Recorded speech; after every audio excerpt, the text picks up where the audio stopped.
We're on with Mindy and Jeff Hawkins. Yay. The famous SP. The famous SP. If you're just joining in, which nobody's here yet, this is the replay crew. He just got kicked the F out of Scientology. Yeah.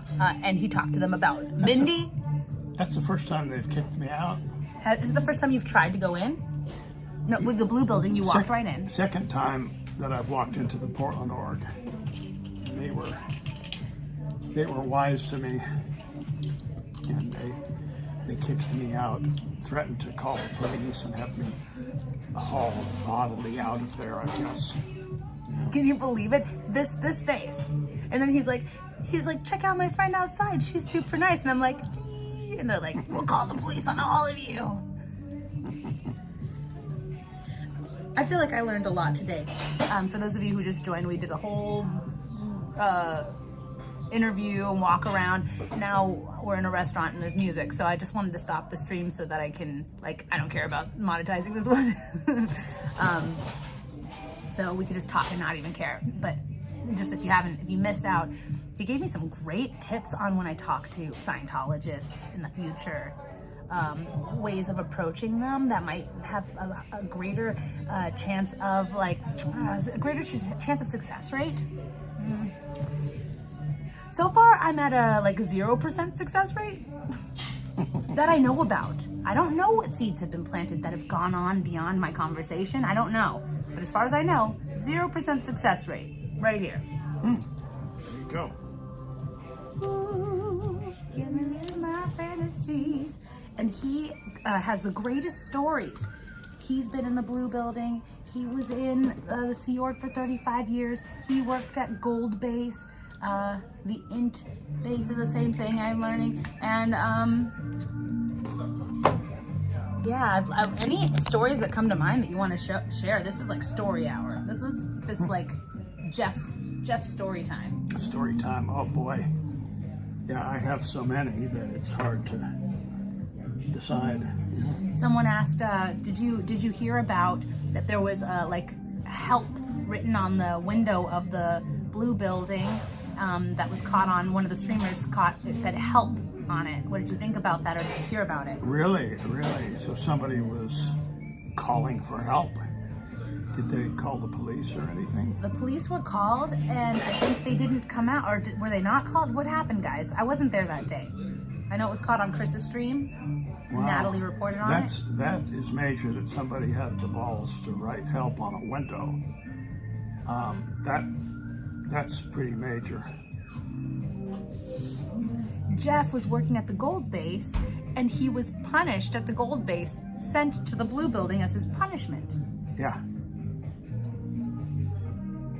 And life was so much easier at the Blue Building than it was at the base, because you could walk up the street and go to Starbucks on Vermont. You could call your family from the Blue Building. I mean, it was just a lot easier. Life was much easier.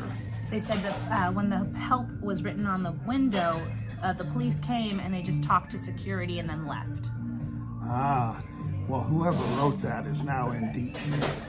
I can tell you that. They're gonna security check everybody and find who wrote that on the wall, and then that person will be probably declared and offloaded. Offloaded where? To Gold? Or just onto the street. Oh, kicked out. Kicked out, yeah. Is that crazy that is they do everything they can to keep you in, but then punishment is kicking you out? Punishment is also keeping you in? It doesn't make sense. Punishment is keeping you in and kicking you out. They're both punishment. Yeah. And getting kicked out is a wonderful punishment, because then you're out. Yeah.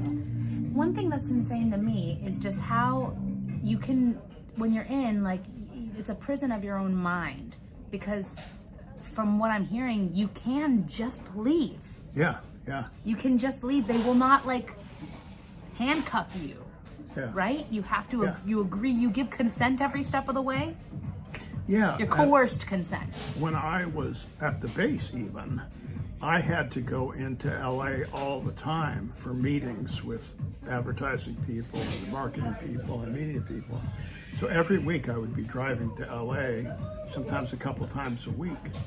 Well, at any time I could have just kept going, you know, but I didn't, because I was like, yes sir, no sir, you know. I was a dedicated Sea Org member, so I didn't blow, but I could have just kept driving, you know. I had my own car and everything, but all my possessions were still at the base. My wife was at the base. All my friends were at the base, so, you know, didn't really want to. Thanks for saying this. You just brought like love into my heart and tears to my eyes. And it feels self-serving to highlight that comment, but you just really made my day with that. Thank you for saying that. You know, you were reminding me of some actress, and I was going crazy. Which actress? I've heard a couple of different ones. Do you remember who? Yes, the other day I went, oh, that's the one. Her name is Karen Allen. Is that from Indiana Jones? Indiana Jones. I get that one. I get that one a lot. Yeah, no, she is like your twin, absolutely. Wow. Let's see the picture. Show everyone. Yes. I've gotten that a lot. Karen Allen. I also get Brittany Murphy a lot. I also get Rebecca Bunch a lot. Which one do you guys think I look like more?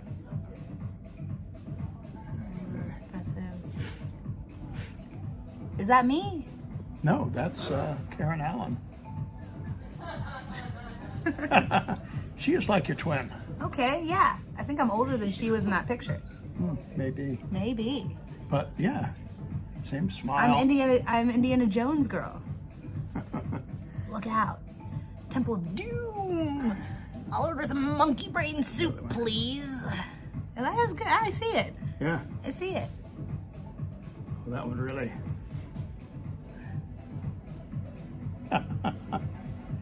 Yes, totally. And the other one I thought of was Tatiana Maslany. Do you know her? Oh, no. Let's see. Find it. She was in Orphan Black. I don't know. That? Oh my God. Oh, okay. I see the blurry. I see it.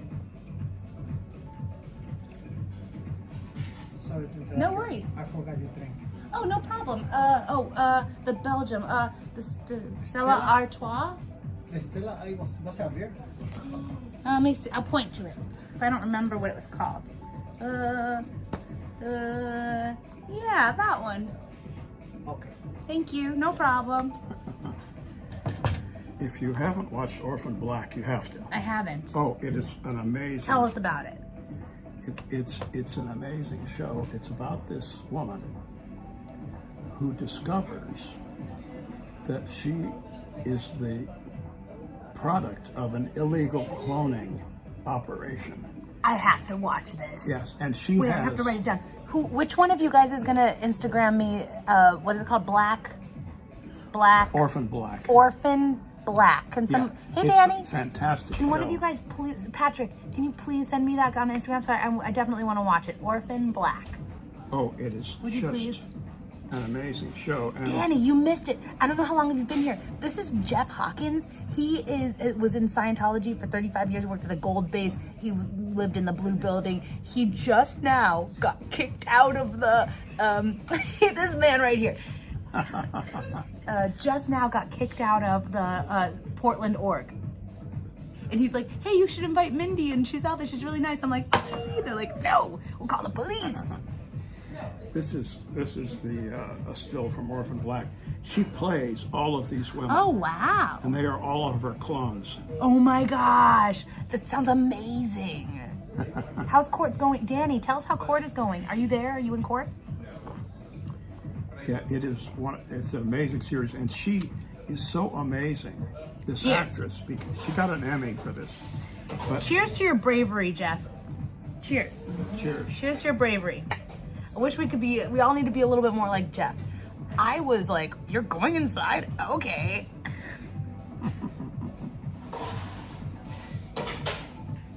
Anyway, she plays every part, and each one is so different. Their mannerisms, their way of speaking, their accents are all totally different. Oh my God. And she nails them all. I can't wait to watch it. Oh. You really inspired me. Have him ask for his golden rod. You need to ask for your golden rod I as Steve should. declare. I would like to have my golden rod. Yeah, it would be like something frameable. Tori has hers. Yeah. I would make a t-shirt out of it. You would make a t-shirt? Yeah. Yeah, like the front of it and the back of it? Yeah. Because they hate me, can I also be declared and get a goldenrod? Yeah, I guess you could. Can I submit to request for my goldenrod? Even though I've never been in Scientology? Like, is that something I do? You can be SP. I can be SP without having been in Scientology. You've never been in So what Scientology. department do I reach out to get my, because I want to be like you and Tori. Yeah. And SPs are more powerful than OTs. Well, Because if an OT associates with an SP, they can lose all of their gains in Scientology.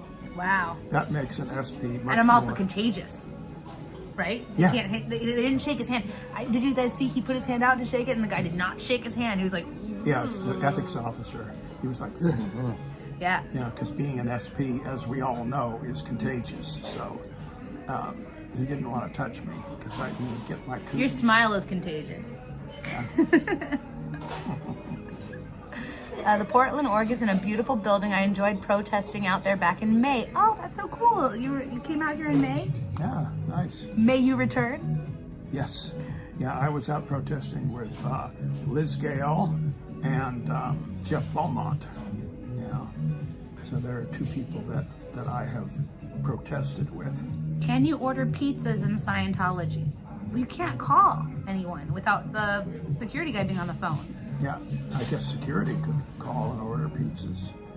You'd have to get clearance, and you'd have to have a security officer on the phone with you so that you don't, you know, cry for help or whatever you might do on that pizza call, you know. So, because pizza calls are dangerous, as everyone knows, you know. So, Liz is in here. I didn't see. but Orphan Black, yeah, watch the first episode. Okay. And you will be hooked. Okay. Because it is so, that first episode is just like, what?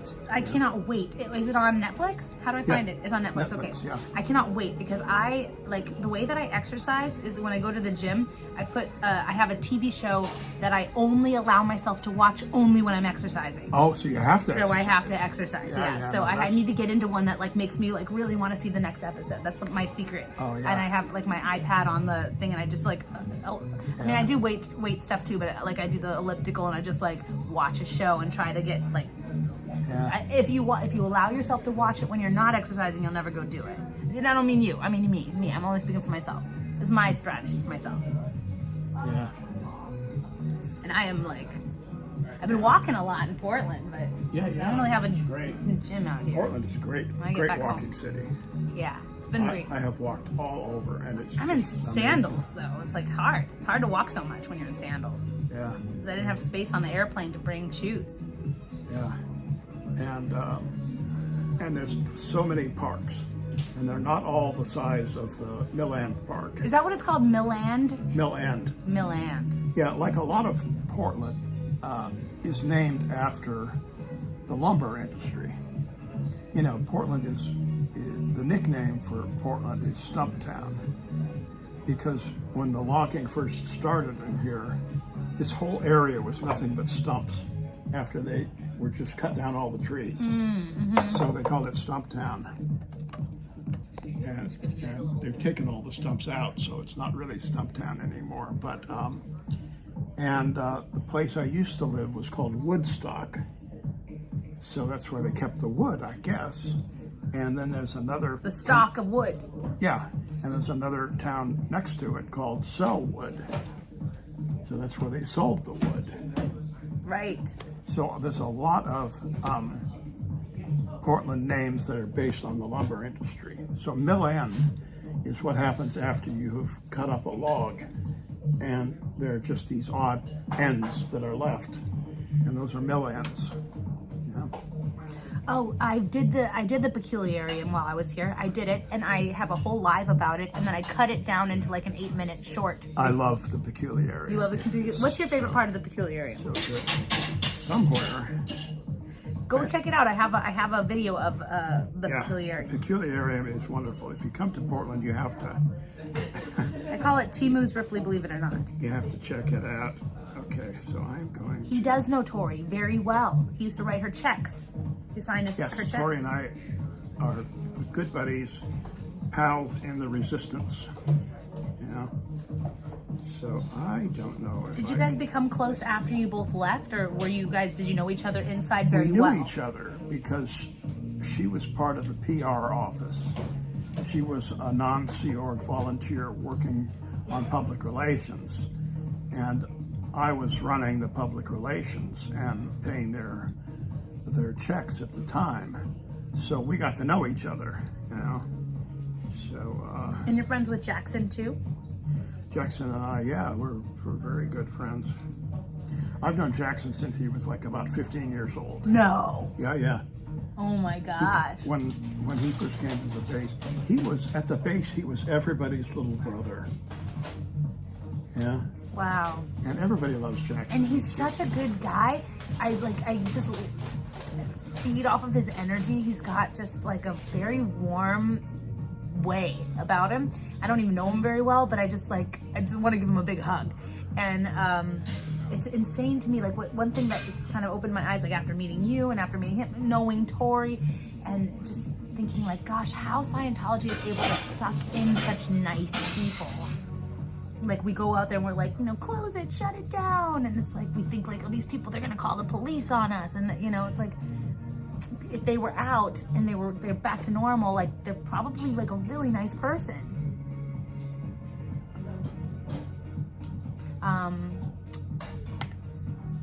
They all know each other. Any of us that were at the base, everybody knows everybody there, because there was only about, when I got there was like 900 people at the int base, which is like, well, if you went to a school with 900 people, you would basically know everybody. And that's the way it was. And then, so anybody from the int base, you mention their name, it's like, oh yeah, I knew that guy, I knew that guy. Everybody knows everybody, so, which is good, They want to know if Shelly is Shelly in Oregon or Northern California? Who, what? Shelly. Shelly Miscavige? Yeah. No, she's in Southern California. Southern California. You know much about it? I just know about it, what people have told me.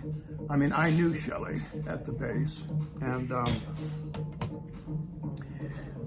Shelly was really, Dave would always come through an area like a bull in a china shop. He would just bam, bam, bam, bam, bam. Sometimes hitting people, sometimes just bullying them. And Shelly would come around afterwards and sort of try to patch things up.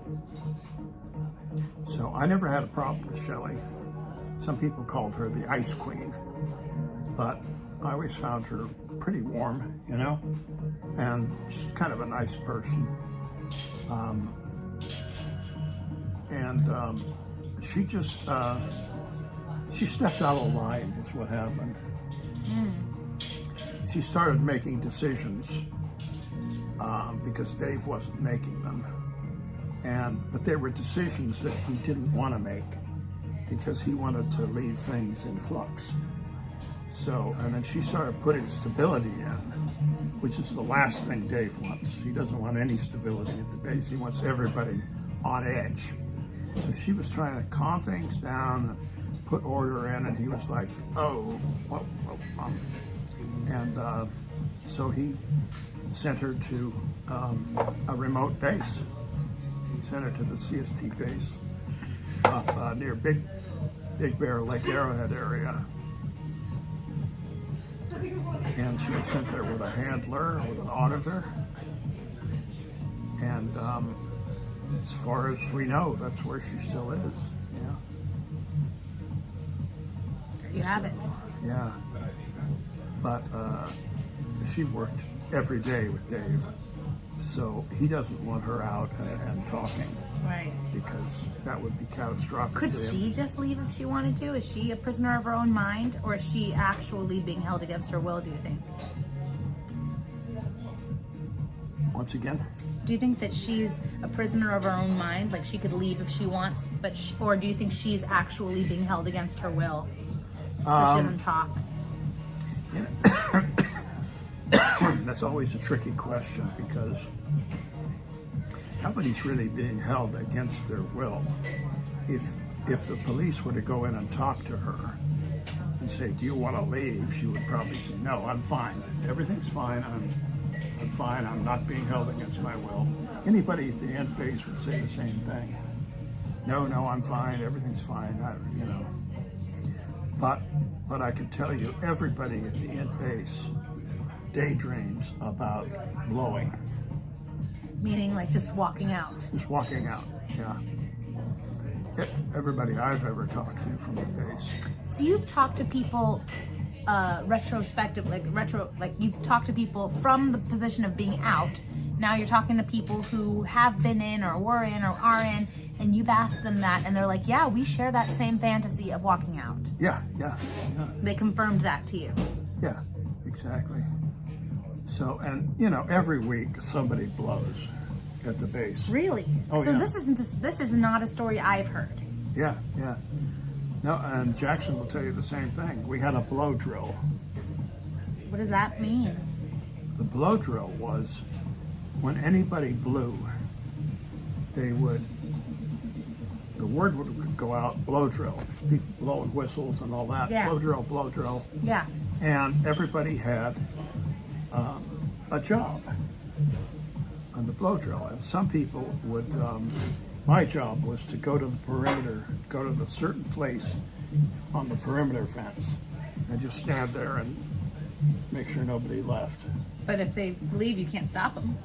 Yeah, no, you can't stop them. You just try to convince them? Yeah. Try to talk to them? Try to talk them into...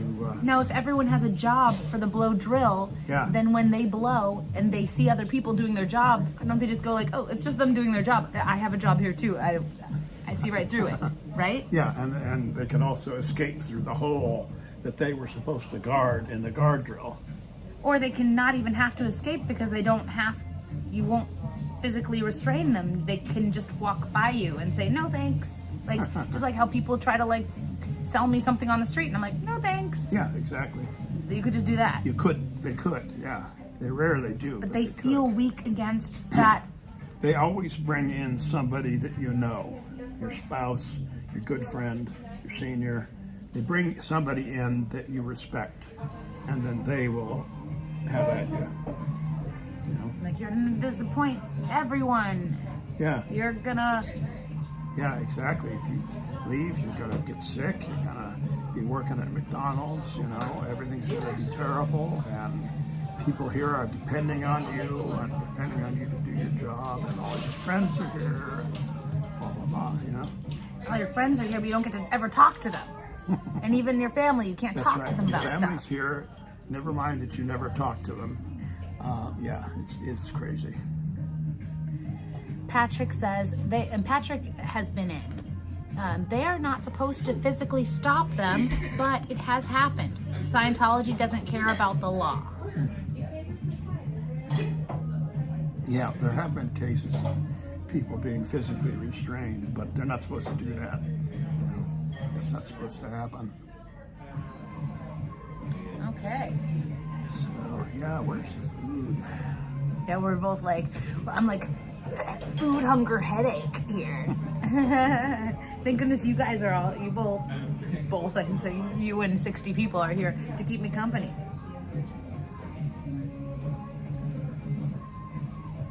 Have a little bell to ring, you know. Bang, bang, bang. You're a fun guy. I want to show you guys, just because some people have come in since I shown you last time. You guys have to I have to take advantage of this view. Holy moly. Yeah, they can look at the view. You guys have to see it. Beautiful view of downtown Portland. I'm gonna give you guys a real view here. Here. Let me give you a. Oh, that's not what you need to see. Not Mindy's face. Jeff's face. Take a look, guys. I'm just gonna take you like right up to the edge. We're not jumping off. We're not jumping off here, guys. Trigger warning. Heights. Trigger warning. This is so nice. You see how the lights are flickering in as it is picked up by my phone? These lights are not flickering in my eyes. Jeff sees it flicker though. That's an interesting like reflective dome building over there. This reflective rose gold looking windows. Yeah, we're up really high.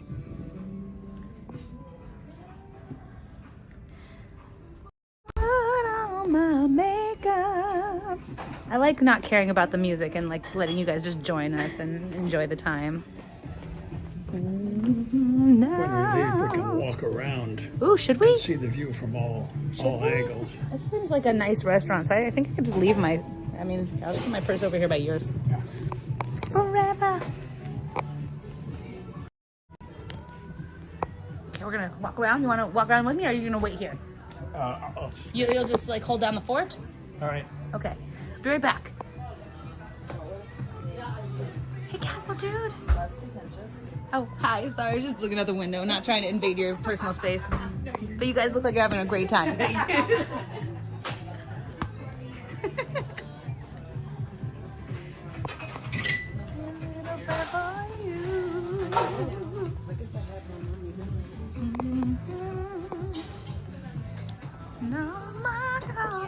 Break time. Say a little prayer for you. Do you see the mountain? It looks so beautiful with my eyes, but in the camera it doesn't look as prominent. Let me just zoom in. Can I zoom in? Zoom in. All right. No, not working. Don't leave me heartbreak for me.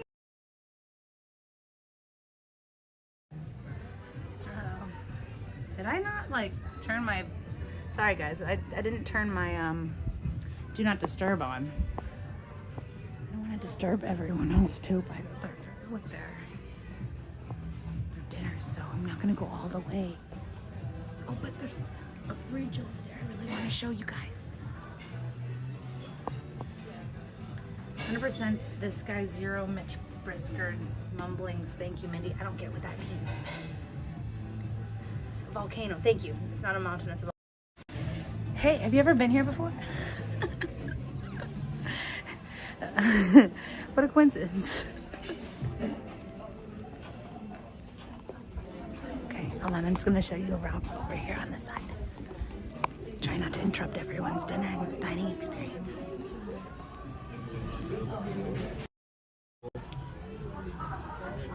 Check out the bridges. Jeff Bridges. Yeah, volcano. Yeah, you're right. Not mountain. Heartbreak for me. And the art's really great too.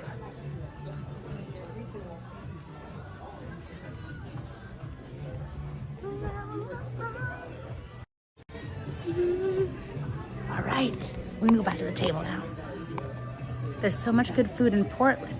Yeah, I'm getting something really delicious. The jambalaya. Just can't get enough. Can't stop, won't stop.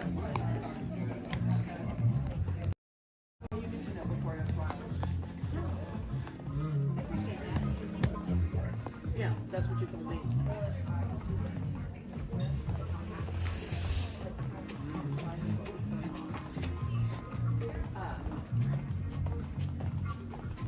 All right, back. Hope I didn't keep you waiting too long. Get back to business. Thanks for the suggestion. That was a really nice walk around. What's that? Thank you for the suggestion. It was a really nice walk around. Yeah. It's an amazing view, huh? Yeah, amazing. Why is that? Wait, hold on. Why is that a hub for ex-Scientologists? What do you mean, Kim? I think you mean why is Portland a hub? Oh, Portland. Okay. See, this is why I'm reading these out loud when I don't understand them, because you do, where I don't. I don't really know why Portland is a hub of ex-Scientologists. I guess it is. I started my group, and What's your group? it is a support group for former Scientologists. Is this the Friday thing that I'm coming to? The Friday thing that you're coming to? Yes. I'm coming on Friday, guys. I'm not going to record in there because it's not polite, but I'm going to listen intently and talk to the people afterwards and share my stories with you. Yeah. Yes. You're very welcome. Thank you. There are not a lot, but some of the members are under the radar. They don't want to come out publicly because their family is still in Scientology. Oh, really? In fact, one of the guys that runs the group with me, he's in that situation. His kids are still in Scientology. Oh, wow. Which is sad. I spoke to somebody who, when I was first starting to protest, somebody reached out to me, and they said that their young adult children are in Scientology, and they are not excommunicated from them because they're super careful not to speak badly about Scientology. So they're part of this anti-Scientology community. They watch all of the protests. They support bringing down Scientology, but they will never say it publicly because they risk never speaking to their children, or their children never speaking to them again. Yeah. I know, it's sad. Castle Dude says, why did you join Scientology in the first place? Curious? Just kidding about the curious, but share with us. You have to understand the time. This was in 1967, 68. I was a full-on hippie. I had hair. I had long hair. And I was... I went to a lot of anti-war protests. Okay, so you were an activist? Yeah, active in the anti-war movement, and had done a lot of grass, a lot of weed, and some LSD. No judgment. Huh? No judgment. No judgment. And there was a whole thing happening with the young people at that time, 67, 68. People were getting into spiritual subjects like yoga and all that. And it was kind of a natural progression from, being an activist and being a rebel, and then, and particularly if you've had drug experiences, you're like, wait a minute, what's all this spiritual stuff about? You get an awareness that there's maybe something else going on spiritually. So a lot of people were joining like yoga groups or communes, different things, and following different religious disciplines at the time, just trying to find out what's going on, Mm-hmm. And Scientology was just at the right place at the right time, because they were anti-war. Supposedly, if you did Scientology and Dianetics, there would be no war because people would be clear, and so there would be no need for further war. And it was a spiritual subject, OT and past lives and all that. And so I got really interested in it, and one reason was that I had done some travel in Europe, and there was a couple cities in Europe where I was like, I've been here before, When I was in London, I wanted to go to St. Paul's Cathedral. Mm-hmm. And so I went down to the underground, got on a train, went a number of stops, got off, walked up the stairs, and there was St. Paul's Cathedral right there. And I was like, how did I do that? You know, and so I'm thinking, well, maybe it was a past life. I was in London. Okay. How else would I know the city that well? Mm-hmm. You know? Same thing in Bonn, Germany. I went there with some friends who were walking around, and I'm like, oh, I hate all the new buildings. All these new buildings are terrible. They've ruined the whole downtown area. And they're like, what are you talking about? You know? And I'm like, I have no clue.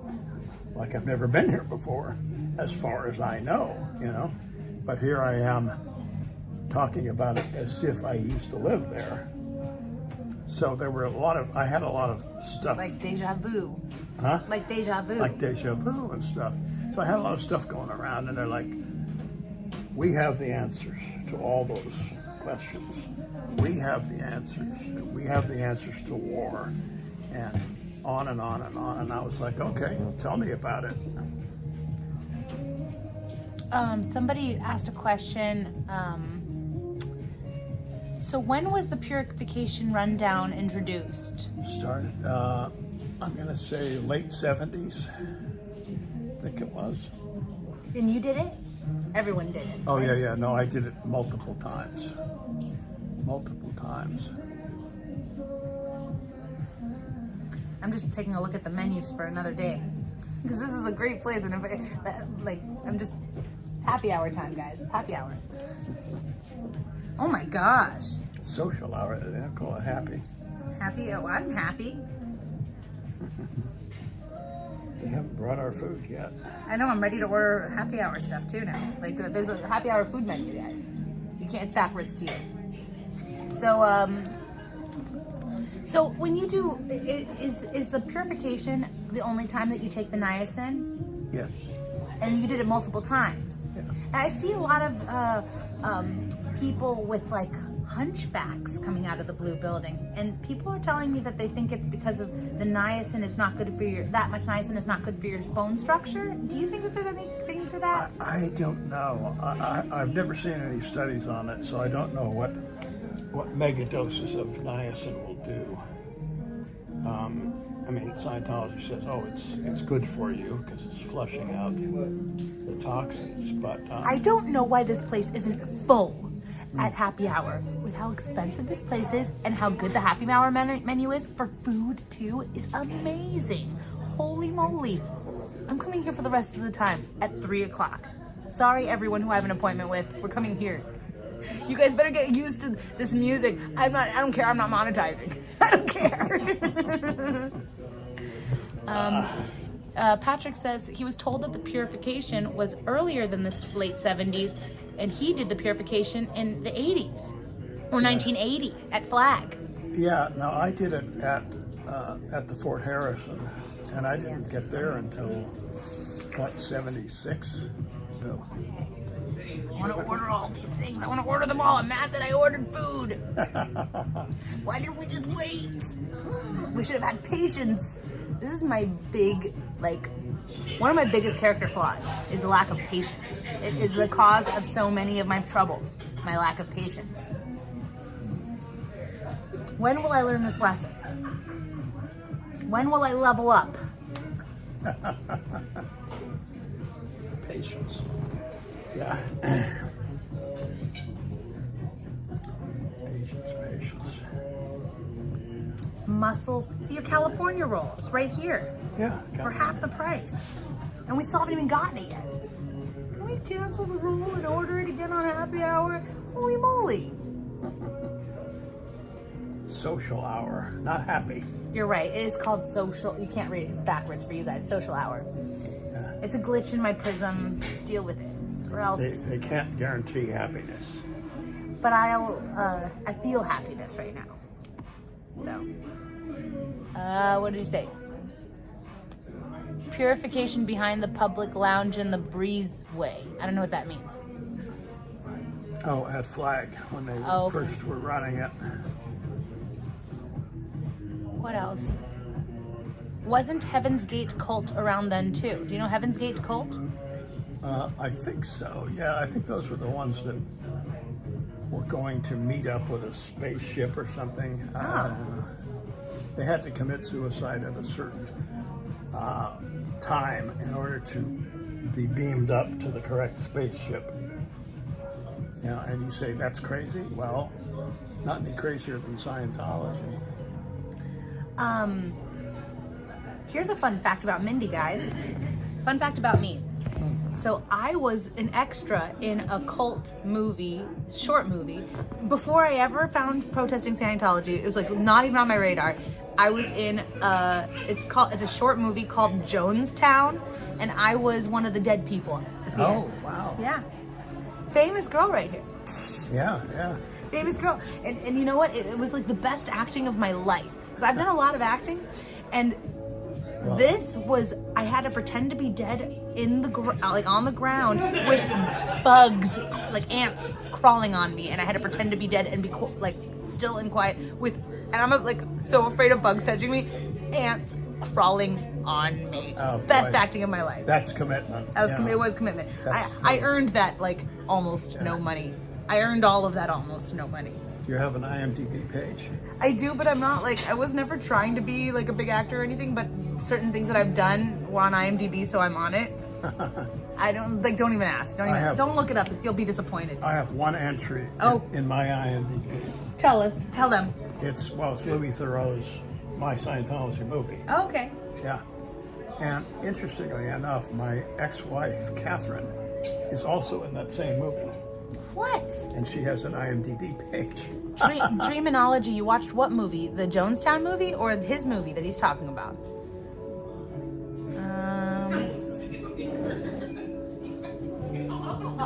They kicked it for Halley's Comet. That one. They had to go to Heaven's Gate tried to launch from San Diego. Okay, sorry, I missed a lot of stuff. They chatted a lot with us about happy hour, social hour. Mm-hmm. I could be on Fear Factor. No, I'll never do that again. I'll never do that again. Dead body. Yeah. I was in the Scientology movie. I was the most beautiful dead body you've ever seen. Oh, I'm sure. You were stunning. Thanks. A stunning dead body. Yeah, thank you. I actually did. I'm actually a method actor. So you actually killed yourself for the role. Just for the role. Yeah. I'm dedicated. Dedicated. Guys, I'm happy. I'm like low blood sugar hungry. That's what you're seeing right now. You should send your picture around to Criminal Minds. Okay. All those shows. Oh, tell them I would be a good dead body. You could be a good dead body. Yeah. I commit. I'm committed. You can commit me. 5150. Yeah. Yeah. Orphan Black has a lot of dead body parts. Okay. I want to take a picture of this. Oh, my phone. Dang it. Where is our food? I know, right? Service is slow. We've been here for an hour. Huh. I couldn't breathe, guys. I couldn't breathe when they were shooting. I can hold my breath for a long time because I'm an opera singer. I always thought it would be hard to be a dead body in a movie. Yeah, it was. It was, I'm telling you, especially with ants crawling on you when you're afraid of bugs. Whenever they show a dead body in a movie, I'm always looking for the eyelid flicker or the chest breathing. Yeah. He forgot me. He forgot me the first time with this beer. Uh-oh. Nope, don't do it, Mindy. Just be nice. Just be nice. Mindy doesn't need to come out. Don't bring Mindy out. Mindy's nice. But sometimes Mindy comes out. She's mean.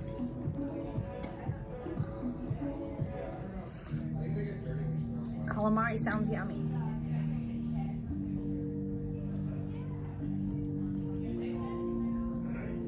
Your animal phobia is live chickens? My mom's afraid of birds. So she didn't like the movie The Birds. That was a freaky movie.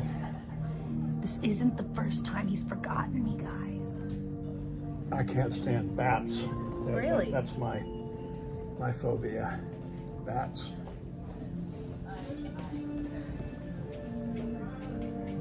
People come here early. You don't have to come here early. Like, it's pretty open. I would eat here every day. 0 tip. Guys, stop. Don't be mean. That's not... Mindy would still tip. Even Mindy's not bad. But at least you can look at the great view while you... Yes, I've got a great view. I've got great company. I've got more great company. I've got music that's going to YouTube strike me. All that Bring a good lot of stuff. attention to my YouTube.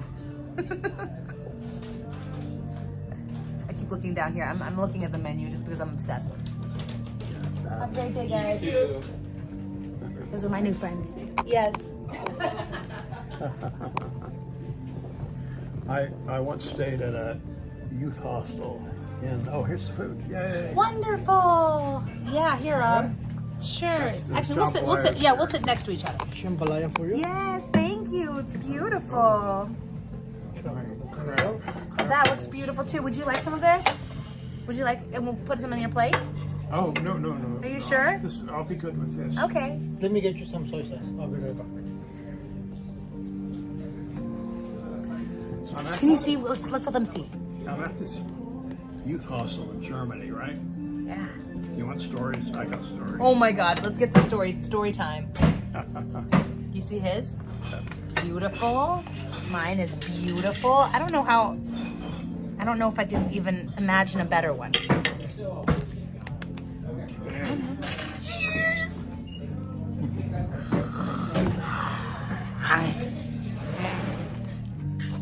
So I'm traveling in Europe, right? Sorry. I'm staying at youth hostels. So I'm at this youth hostel in Germany. Amazing. There you go. Anything else I can get you? Is there one of these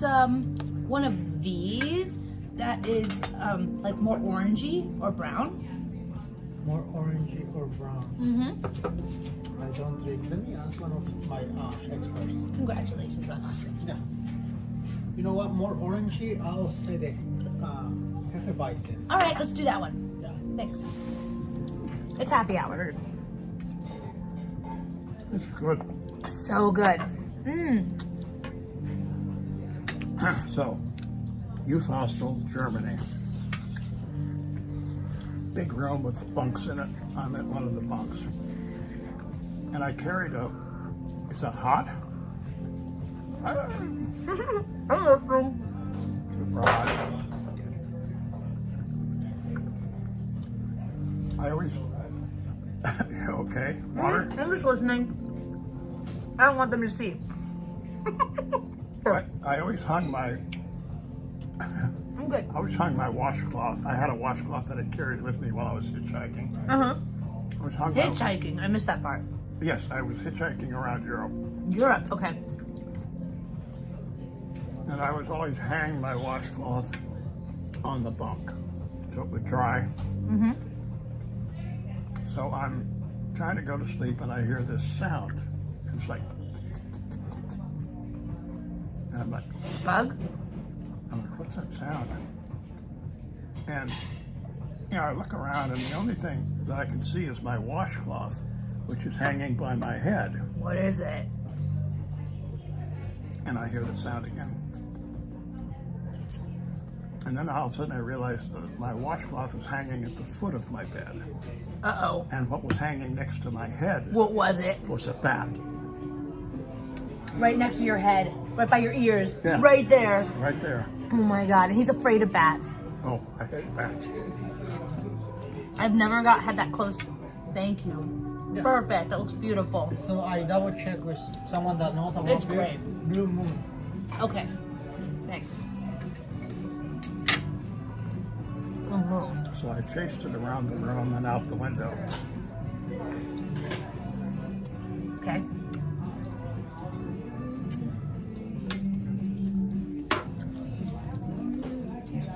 You chased it out the window? Yeah. You're afraid of it, but you chased it. Did you you just pretended you were a bat? I was just like, How old were you when this happened? I was probably 22. And this was before Scientology? Yeah, I spent a whole summer hitchhiking around Europe. Wow. It was a great experience. How did you get sucked in when it comes to, like, was it, like, what specifically, was it the free personality, did they have the free personality test? Did somebody talk to you about it? Did you hear about it? Like, how did you learn about Scientology that it influenced you so much that you're like, yeah, you know what, I think this is it? I was living in Sierra Madre Canyon. You know where that is? And my grandma has a house there. Huh? Probably knew your grandma. I don't know. Wait, I'm gonna pause for a second. I'm gonna mute for, I wanna see if he knows my grandma.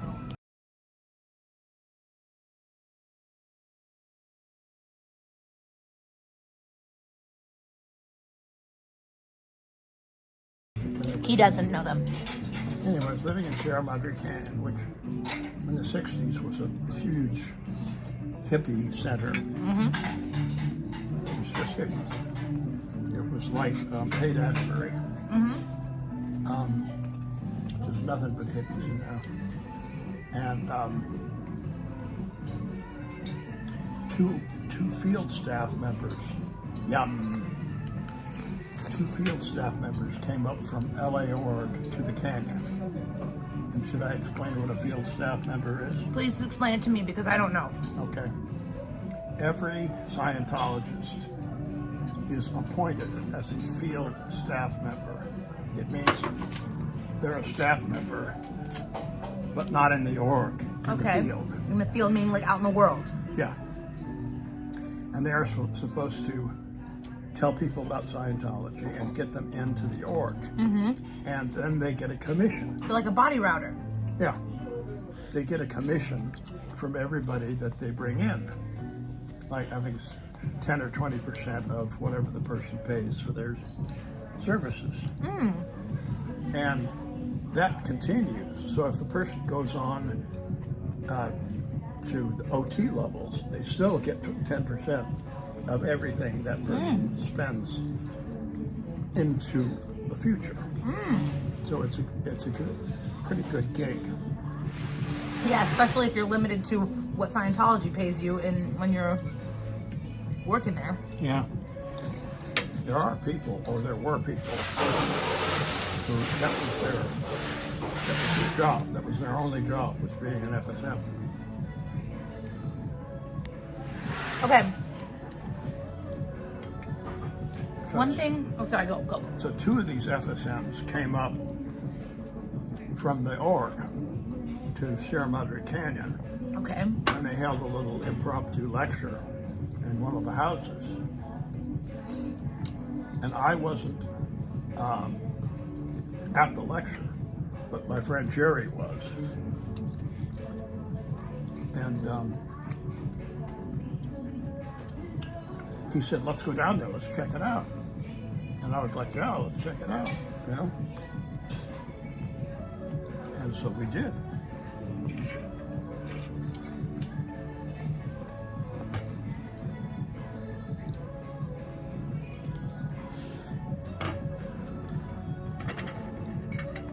No one ever saw me after that. You know, Insane. gone.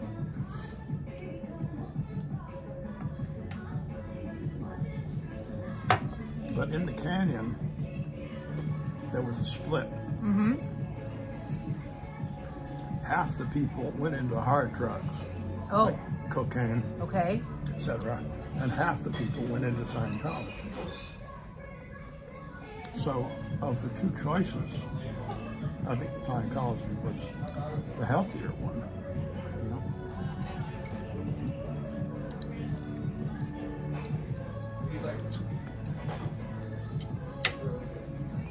When you went into that org just now, when you went into that org just now, did they associate you with me? Did they already like start saying, no, you can't come in based on like No, seeing you outside with me? We started talking about the video, and we had to go find the video, and you know, then I told them that I had, you know, written and produced it, and that was when the lady started getting suspicious, and she's going like, so what's your status? You know? You said SP? Yeah, like, trying to find out if I was an SP, which of course I am. Someone asked where we're eating lunch. Oh, you can't really see it. Hold on.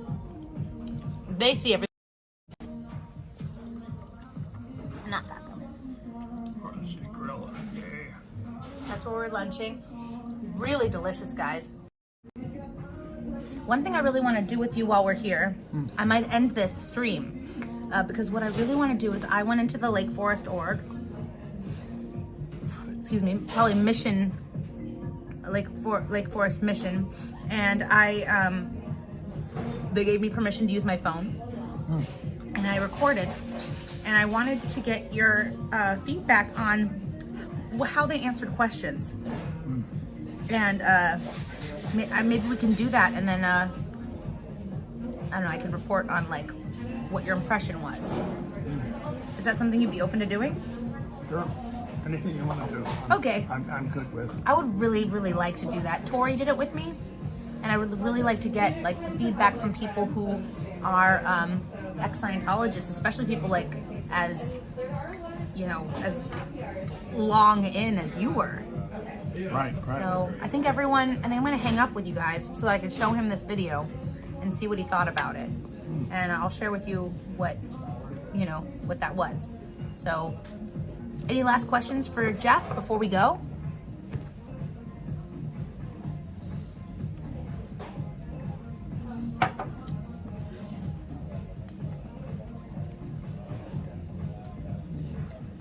Okay, thanks guys. Jeffrey, were you a part of the big Scotland escapade when Scientology had to pack up all the books really fast with Sterling Tompkins' dad? Yes.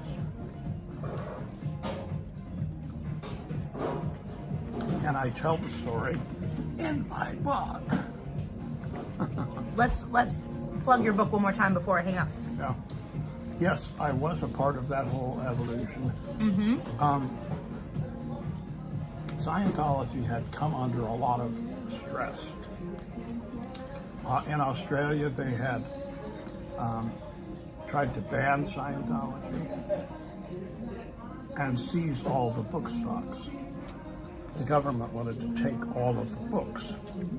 Well, I was at the publications organization, and we had all of the book stocks for Europe and South Africa and areas outside the U.S. We had all the books.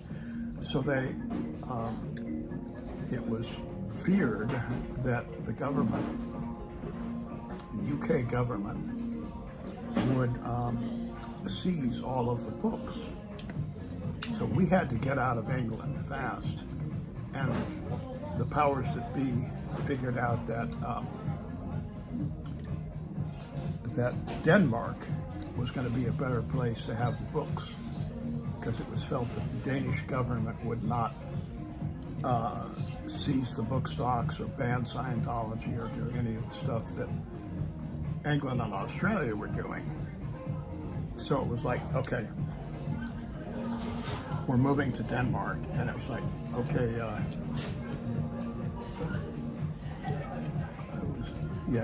I'm just putting your book information here. It was like, oh, Thanks, Patrick. it's like, oh, we're moving to Denmark, when? And it was like, now, today. So we had to pack up all of the book stocks, and this was all of the Scientology book stocks for all of Europe, South Africa, every place except the United States. We had all those book stocks, tons and tons and tons of books. And so we had to pack all of those up into big containers and get them out of the UK.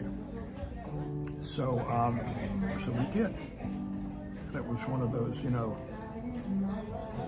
Scientologists talk about make it go right. It was one of those moments where we had to do the impossible in an impossible amount of time. And so we did. We packed them up. And there's even a picture. You have a picture? Oh, in your book. In my book. Oh, yes. Backwards, but that is my book. Hold on, let me fix that just for a minute. All right, go for it.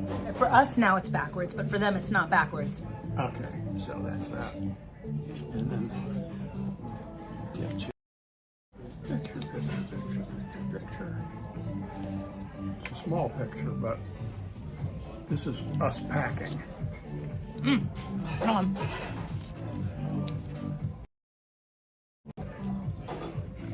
Let's see if I can. Yeah, right. It's hard. It's really hard to navigate.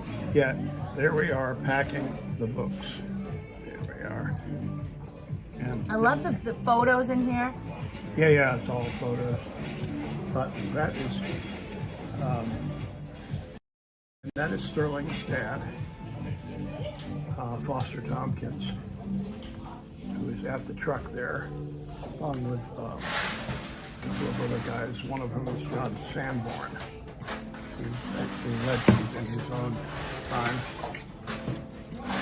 You're a legend in your own time. Like that.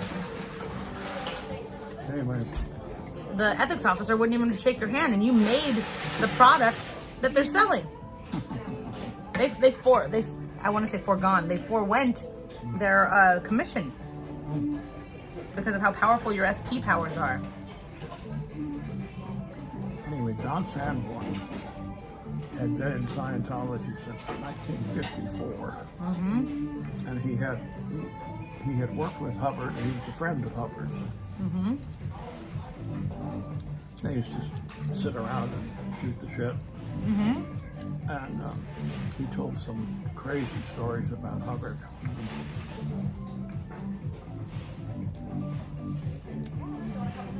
But yeah, John was a good guy.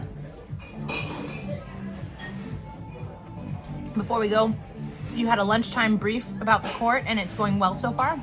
Really good to know. Great to hear. Orphan Black is amazing. Orphan Black is amazing. I cannot wait to watch that. Oh yeah. ASAP. The first episode will blow your mind. Can't wait. I love it. See, I have trouble getting into new shows and stuff because I have trouble caring about characters who never existed, scenarios that never happened. Asking me to spend hours of my youth that I'll never get back investing in emotionally in people who never existed and situations that never happened. I have enough real things that need to my attention. So when a show gets you in one episode, that's the kind of show I like. Or if a show makes me feel smarter afterwards, that's a show I like. So thank you all. I'm gonna give you the little outro just because why not? Here we go.